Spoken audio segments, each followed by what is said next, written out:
বন্ধুরা, বিকেলবেলা ছাদে গেছিলাম আচার বানাতে, কিন্তু আপনাদের শুরুর থেকে দেখাতে পারিনি। আমি তো কড়া রান্নাটাই দেখাই, কড়াটা করে নিয়ে তারপর দেখাই আপনাদেরকে।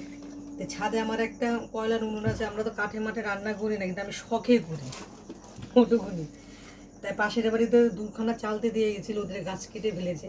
এই চালতে দুটো ফেলে দেবো। সেই চালতে এগুলো পরশুর দিনকে কেটেছি, কেটে নিয়ে 2 দিন রোদ্দে শুকিয়েছি, শুকিয়ে নিয়ে গুড় দিয়ে আর বাতাসা দিয়ে আচার বানালাম।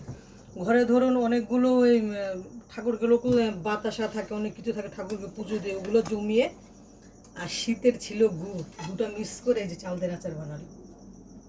কালারটা দেখুন কি সুন্দর হয়েছে। মানে কড়াটা মানে করিয়ে নিয়ে দেখাচ্ছে আপনাদের, পুরো রেডি চালদের আচার। এই কি কালি আমার কড়াই মোড়াই। সন্ধ্যা বিকেলবেলা করে নিয়ে 5:30টায়, আর এখন পুরো সন্ধ্যা হয়ে গেছে, 6টা বেজে গেছে। দেখুন বন্ধুর কালারটা চালতে। হ্যাঁ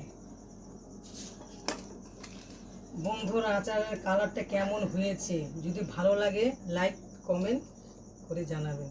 মানে কালারটা কি সুন্দর হয়েছে, খেতেও ভালো হয়েছে। যে মেয়ে খেলো,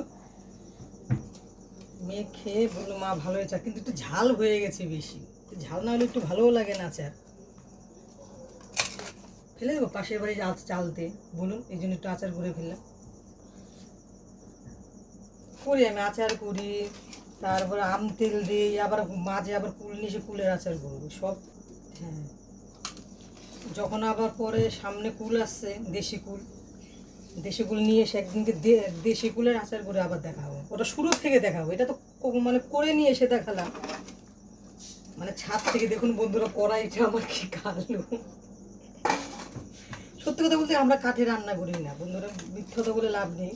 আমার শখে করি এটুকুনি, এটুকুনি শখে রান্না করে। আমাদের কারখানার ওই চেনাচুর দলে মিস্ত্রিরা, ওগুলো একটু কাঠমাট বাঁচে, আমি আবার একটু রেখে টেখে টুকি নাকি একটু করি সময় দিই কাঠে।